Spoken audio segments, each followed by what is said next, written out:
प्रिय छात्रों, कक्षा 11वीं व्यावसायिक अध्ययन विषय के अंतर्गत अध्याय 16.1 हम आज अध्ययन करेंगे विशिष्ट वित्तीय संस्थाएं। एक व्यापार व्यवसाय उद्योग में जो पूंजी होती है वो उसके जीवन रक्त के समान होती है। अर्थात व्यापार व्यवसाय उद्योग में जब तक पूंजी नहीं होगी, व्यापार व्यवसाय उद्योग का संचालन करना असंभव होगा। तो किसी भी व्यापार व्यवसाय उद्योग के लिए सबसे जो अति आवश्यक साधन है वो पूंजी है, और पूंजी के माध्यम से ही उसे संचालित किया जाता है।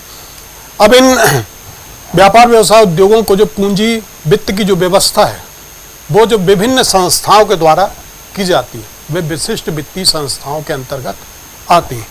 तो यहाँ हम देखें आशय परिभाषा में कि विशिष्ट वित्तीय संस्थाएं वे संस्थाएं हैं जो व्यावसायिक वित्त की आपूर्ति में महत्वपूर्ण भूमिका निभाती हैं। अर्थात ये वो संस्थाएं हैं जो किसी भी व्यवसाय के लिए वित्त की उपलब्धता कराती हैं, वित्त की पूर्ति करती हैं। ये केवल व्यवसाय के लिए वित्त ही उपलब्ध नहीं कराती। अब एक कार्य तो ये करती ही हैं कि वित्त उपलब्ध कराती है, पूंजी उपलब्ध कराती है, साथ ही इसके यदि व्यवसाय नए व्यवसाय का प्रवर्तन करना है, नए उद्योग का प्रवर्तन करना है, अर्थात कोई नया व्यवसाय प्रारंभ करना है, कोई नया उद्योग शुरू करना है, तो उसके प्रवर्तन व विकास संबंधी कार्यों में भी अपना सहयोग प्रदान करता है।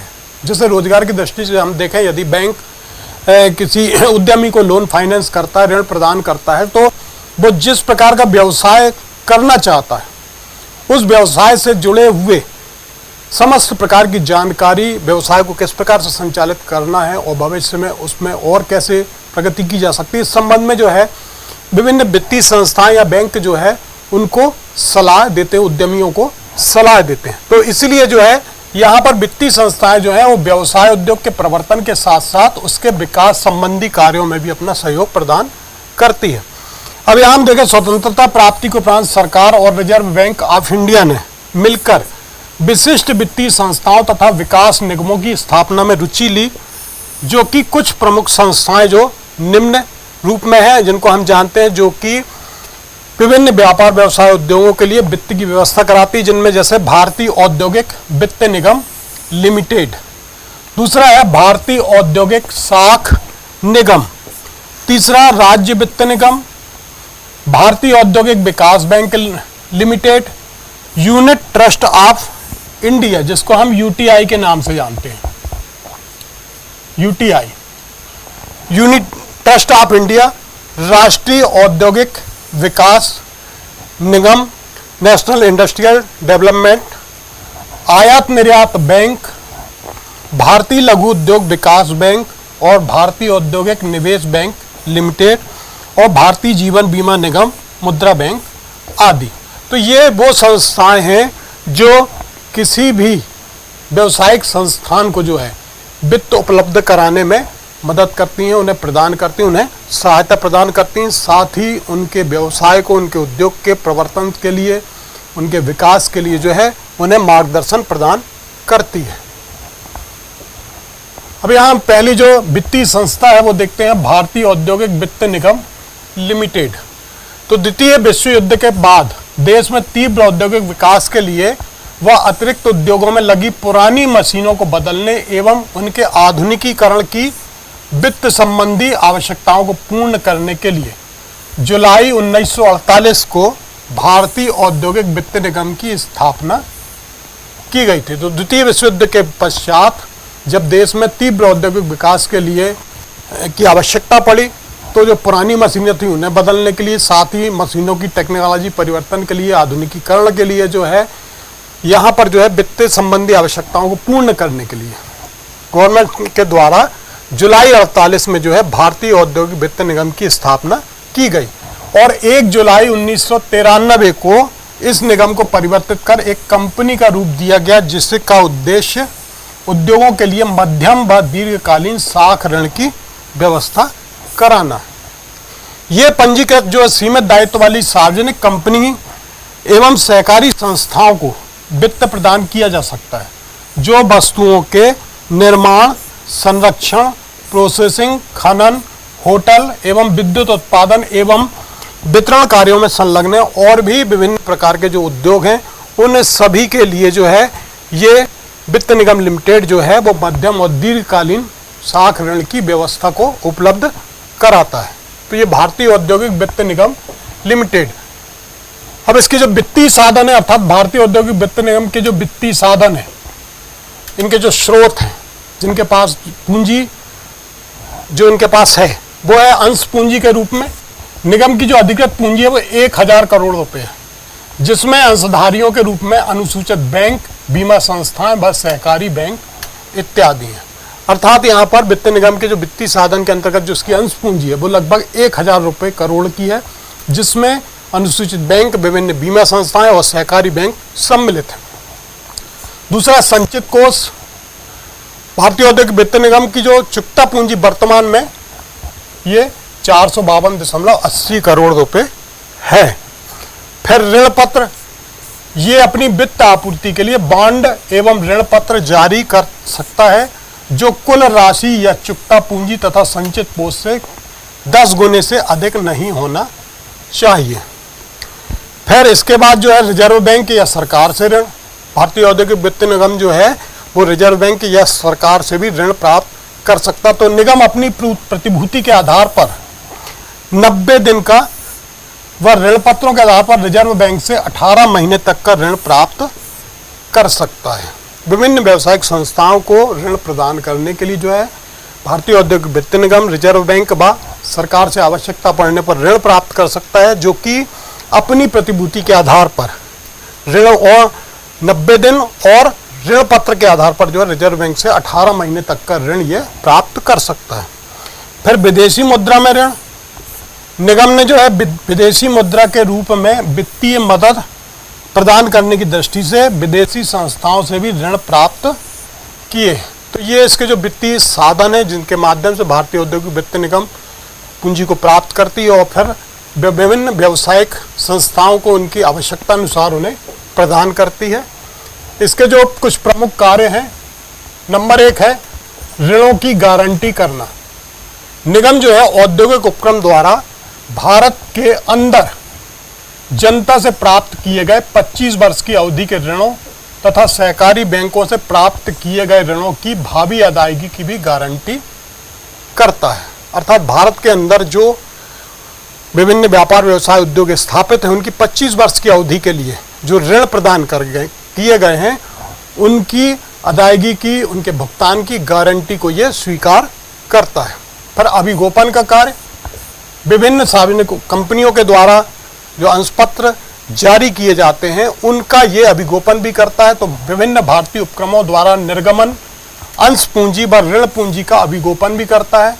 वर्तमान में निगम अंश व ऋण पत्रों को प्रत्यक्ष रूप से क्रय भी करने लगा है। अर्थात आवश्यकता पड़ने पर विभिन्न सार्वजनिक कंपनियों के अंशपत्र और ऋण पत्रों को ये खरीदता भी है और साथ ही उनके अंशपत्रों का, ऋण पत्रों का अभिगोपन भी करता है। फिर ऋण व अग्रिम प्रदान करना। निगम जो है प्रार्थिक संस्था की आर्थिक स्थिति और परियोजना की उपयुक्तता, साथ ही प्रबंध व्यवस्था, लाभार्जन क्षमता व ऋण वापसी की क्षमता के आधार पर मध्यकालीन व दीर्घकालीन जो है ऋण प्रदान करता है। तो मुख्य कार्य जो है इसका ऋण व अग्रिम प्रदान करना। तो निगम जो है आवेदक संस्था की आर्थिक स्थिति के आधार पर, उसकी आर्थिक स्थिति किस प्रकार की, उसकी परियोजना किस प्रकार की, किस प्रकार का वो व्यापार व्यवसाय उद्योग जो संचालित कर रहा है, साथ ही उसकी प्रबंध व्यवस्था किस प्रकार की है, साथ ही उस फर्म की, उस कंपनी की, संस्था की लाभार्जन क्षमता किस प्रकार की है, और मुख्य चीज जो है कि उसकी ऋण वापसी की जो अदायगी क्षमता है वो किस प्रकार की। इन सभी बिंदुओं को ध्यान में रखते हुए जो है वो मध्यकालीन और दीर्घकालीन ऋण प्रदान करने का कार्य भारतीय औद्योगिक वित्त निगम करती है। फिर एजेंट के रूप में अभिकर्ता का कार्य। तो निगम जो है विश्व बैंक या केंद्रीय सरकार द्वारा किसी भारतीय उपक्रम को दिए ऋण अथवा उनके ऋण पत्रों को प्रार्थित करने पर उनके अभिकर्ता के रूप में कार्य करता है। साथ ही आवश्यकता पड़ने पर औद्योगिक विकास में लगे किसी भी संस्थान के प्रबंध को अधिग्रहित कर सकता है। तो ये एक एजेंट के रूप में भी कार्य करता है। यहाँ पर जो विभिन्न सार्वजनिक उपक्रमों के जो ऋण पत्र हैं उनको बेचने खरीदने का कार्य अभिकर्ता के रूप में करता है। साथ ही आवश्यकता यदि पड़ती है तो किसी अन्य औद्योगिक संस्थान को भी जो है अधिग्रहित कर सकता है। तो ये भारतीय औद्योगिक वित्त निगम के प्रमुख कार्य हैं। इसके बाद दूसरी जो संस्था है वह भारतीय औद्योगिक साख एवं विनियोग निगम। तो 5 जनवरी 1955 को स्थापित इस निगम का मुख्य उद्देश्य जो है औद्योगिक विकास के लिए निरंतर पूंजी की मांग की पूर्ति हेतु विश्व बैंक भारतीय उद्योगों को किसी ऐसी संस्था के माध्यम से सहायता देना चाहता था जो केवल निजी क्षेत्र को पूंजी उपलब्ध कराए। यह कंपनी जो है अधिनियम 1956 के अंतर्गत पंजीकृत एवं सार्वजनिक कंपनी है। वर्तमान में जो भारतीय औद्योगिक साख एवं विनियोग निगम का जो है ICICI बैंक में ये क्या हो चुका है, विलय हो चुका है भारतीय औद्योगिक साख एवं विनियोग निगम का। तो इसके भी जो कार्य है निगम के, नंबर 1 मध्यकालीन एवं दीर्घकालीन वित्त की व्यवस्था करना, दूसरा अन्य निजी विनियोग क्षेत्रों से मिलने वाले ऋणों की गारंटी करना, फिर नई कंपनियों के अंशों व प्रतिभूतियों का अभिगोपन करना और पूंजी विनियोग को गतिशील बनाकर उन्हें अदायगी व पुनर्विनियोग हेतु सुलभ बनाना।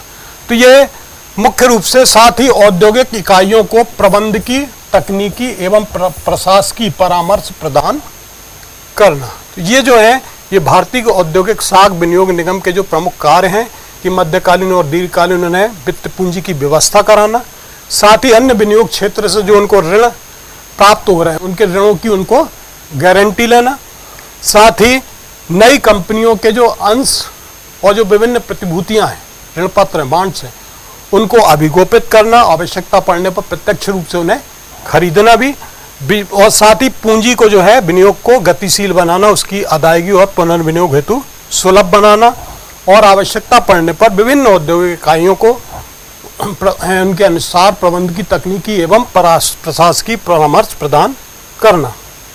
यहाँ पर जो है निगम की रणनीति के अंतर्गत वित्तीय सहायता की निम्नतम सीमा जो है वो 5 लाख व अधिकतम सीमा निर्धारित नहीं है। ये भारतीय व विदेशी दोनों मुद्राओं में ऋण प्रदान करती है तथा 15 वर्ष तक की अवधि वाले ही ये ऋण प्रदान करती है। तो भारतीय औद्योगिक साख एवं विनियोग निगम जो है ये जो है 15 वर्ष तक की अवधि के लिए ऋण प्रदान करती है। तो यह भारतीय औद्योगिक साख एवं विनियोग निगम। इसके बाद हम देखते हैं नंबर 3 राज्य वित्त निगम।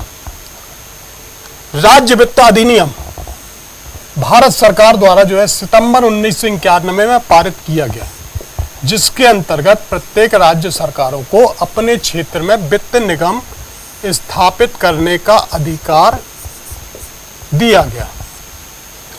यहां पर जो है भारत सरकार द्वारा सितंबर 1951 में एक प्रस्ताव पारित किया गया, जिसके अंतर्गत विभिन्न देश की विभिन्न राज्य सरकारों को अपने अपने प्रदेश की सीमाओं में वित्त निगम की स्थापित करने का अधिकार दिया गया। वर्तमान में जो है देश में राज्य वित्त निगमों की जो संख्या है वो 18 हो चुकी है। ये निगम क्या करते हैं, ये निगम अपने राज्यों में छोटे और मध्यम उद्योगों के विकास के लिए प्रयास करते हैं। इस प्रकार संतुलित क्षेत्रीय वृद्धि, अधिक विनियोग, अधिक रोजगार और उद्योग के व्यापक स्वामित्व में सहायक होते हैं। अर्थात भारत सरकार का ये प्रयास था कि विभिन्न ऐसे पिछड़े हुए राज्यों में जहां पर की औद्योगिक इकाइयां जो हैं बहुत कम मात्रा में, वहां पर उन राज्य सरकारों को अपने अपने क्षेत्र में विभिन्न औद्योगिक इकाइयों को स्थापित करने के लिए जो है वित्त की व्यवस्था उपलब्ध कराना यहाँ पर राज्य सरकार सुनिश्चित करे।